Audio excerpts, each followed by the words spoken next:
अस्सलामुअलैकुम दोस्तों, क्या आप भी अपने स्टूडेंट्स या एम्प्लॉइज़ की अटेंडेंस को पेपरलेस और ऑटोमेटिक बनाना चाहते हैं?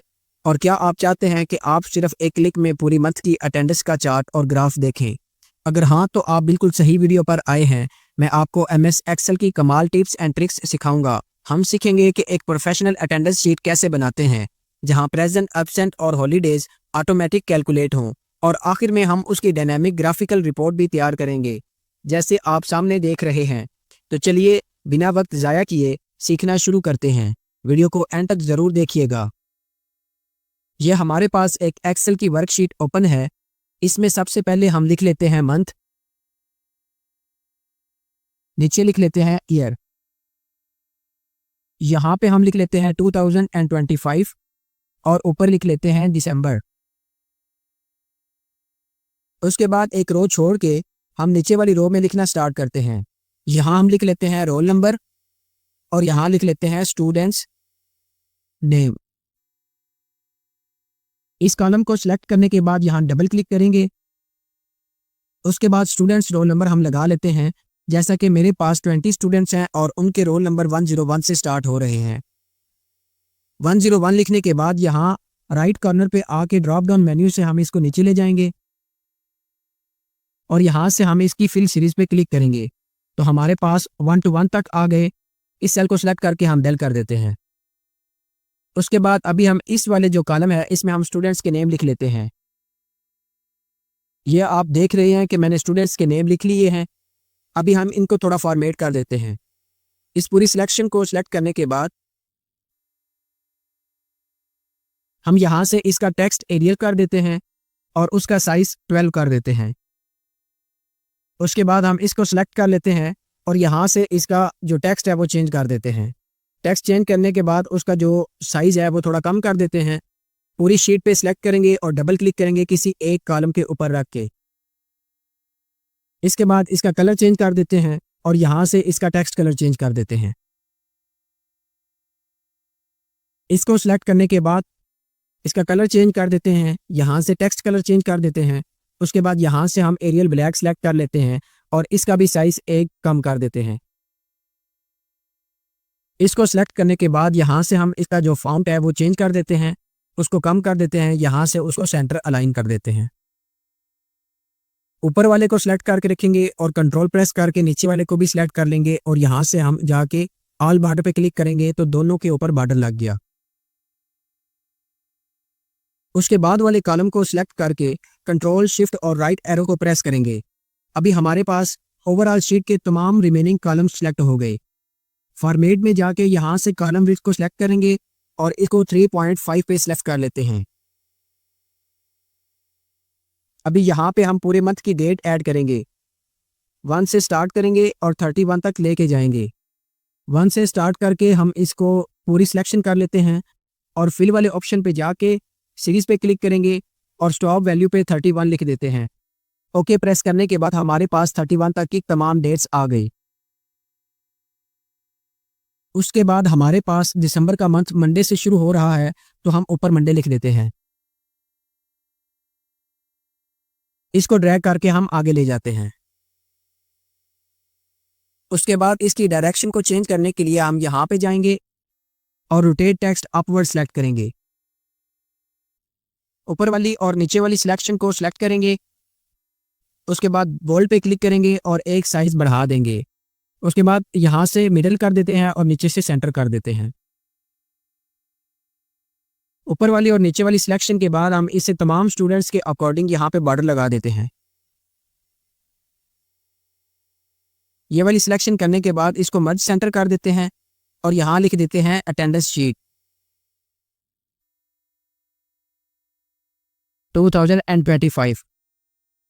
इसको एरियल ब्लैक कर देते हैं, सेंटर कर देते हैं और उसके बाद इसका टेक्स्ट बड़ा कर देते हैं। यहाँ से कलर चेंज करते हैं, यहाँ से टेक्स्ट कलर चेंज कर देते हैं। उसके बाद इस पूरे मंथ में हम जितने भी संडे हैं उन कॉलम को सिलेक्ट करके उसको कलर दे देते हैं। एक कॉलम सेलेक्ट करने के बाद कंट्रोल प्रेस करके दूसरे कॉलम को सिलेक्ट करेंगे, उसी तरह कंट्रोल प्रेस करके तीसरे वाले को और कंट्रोल के साथ चौथे कॉलम को सिलेक्ट करेंगे। उसके बाद यहाँ से हम इसका कलर चेंज कर देते हैं। उसके बाद ये ऊपर वाला और नीचे वाले को हम मर्ज कर लेते हैं। नेक्स्ट इसी तरह मर्ज करते हैं, उसके बाद फिर इसी तरह मर्ज कर लेते हैं। यहाँ पे लिख लेते हैं प्रेजेंट। नेक्स्ट वाले में लिख लेते हैं एब्सेंट। उसके बाद लिख लेते हैं हॉलीडेज। इन तीनों की सिलेक्शन के बाद हम यहाँ से इसके टेक्स्ट की डायरेक्शन चेंज कर देते हैं और यहाँ से बोल्ड कर देते हैं। इस पूरे कॉलम को सिलेक्ट करने के बाद हम इसको भी बॉर्डर दे देते हैं। इसको मर्ज कर देते हैं और यहाँ लिख देते हैं डिटेल्स। यहाँ से एरियल ब्लैक सेलेक्ट कर लेते हैं, सेंटर में कर लेते हैं, थोड़ा बड़ा कर देते हैं। यहाँ से इसका टेक्स्ट कलर हम यहाँ से इसका सेल का कलर चेंज करते हैं और यहाँ से टेक्स्ट कलर चेंज कर लेते हैं। इस वाले सेल को सिलेक्ट करेंगे और इस वाले को करने के बाद हम यहाँ से इनको बॉर्डर दे देंगे। अभी हम प्रेजेंट के लिए यहाँ पे P लगाएंगे, एब्सेंट के लिए A लगाएंगे और हॉलीडेज के लिए हम H लगाएंगे। प्रेजेंट को काउंट करवाने के लिए यहाँ पे फार्मूला लगेगा इज इक्वल टू, उसके बाद काउंट इफ, उसके बाद टैब, उसके बाद पूरी रेंज को सिलेक्ट करेंगे, उसके बाद कोमा लगाएंगे, उसके बाद इन्वर्टेड कोमाज लगाएंगे, उसके बाद P लिखेंगे, inverted commas, bracket close, enter press कर देंगे। नेक्स्ट भी इसी तरह हम फार्मूला लगाएंगे।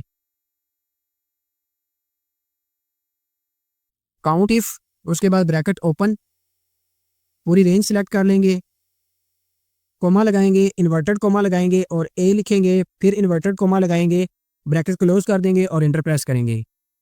हॉलीडेज वाले में भी सेम फार्मूला लगाएंगे, इज इक्वल टू प्रेस करेंगे, काउंट इफ, ब्रैकेट ओपन, पूरी रेंज सिलेक्ट करेंगे, उसके बाद कोमा लगाएंगे, इन्वर्टेड कोमाज लगाएंगे और H लिखेंगे, उसके बाद दोबारा इन्वर्टेड कोमा लगाएंगे और दोबारा से ब्रैकेट क्लोज करके इंटर प्रेस कर देंगे। इन तीनों सेल के ऊपर हमने फार्मूला लगा दिया है। इन तीनों को सिलेक्ट करने के बाद यहाँ से राइट कॉर्नर से पकड़ के हम यहाँ फिल्ड आउट कर लेते हैं और तमाम के तमाम जो हमारे पास सेल हैं उनमें फार्मूला लग गया है। इसी तरीके के साथ मैं इस पूरे एरिया को फिल्ड आउट कर लेता हूँ।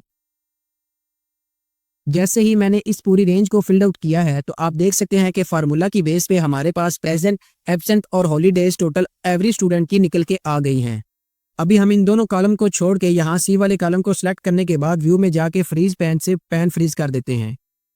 दोस्तों अभी आप देख सकते हो कि आप राइट साइड पे चलते जाएंगे तो आपके पास पहले दो जो कॉलम हैं वो फ्रीज हो चुके हैं।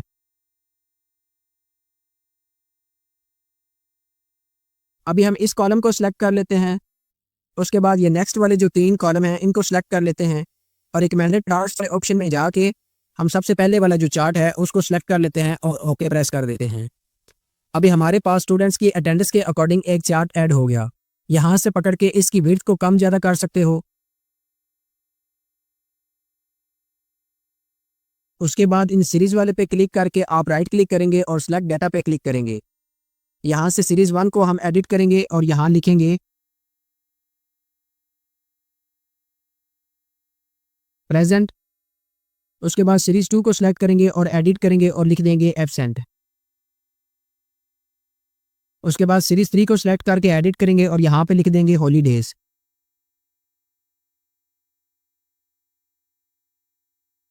चार्ट का टाइटल चेंज कर देंगे।